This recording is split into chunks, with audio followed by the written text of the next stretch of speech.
मामा मामी सुद्धा आलेले आहेत, आत्या मावशी सर्व गणगोत मित्र परिवार आणि या मडवी कुटुंबियाच्या विनंतीला मान देऊन तुम्ही सर्वजण आलात. तुमचं मनपूर्वक मी साईभक्त गायक जगदीश पाटील स्वागत करतोय.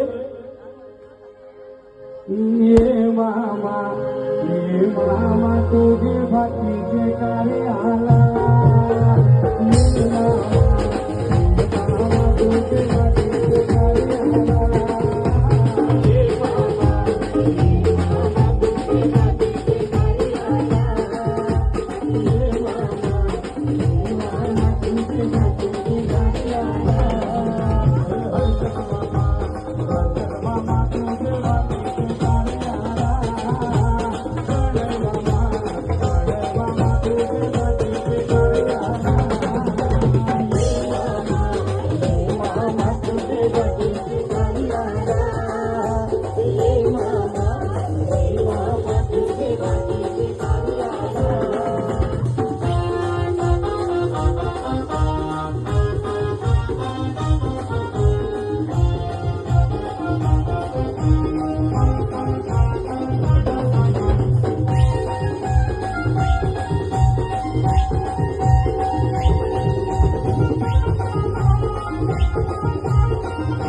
Bye.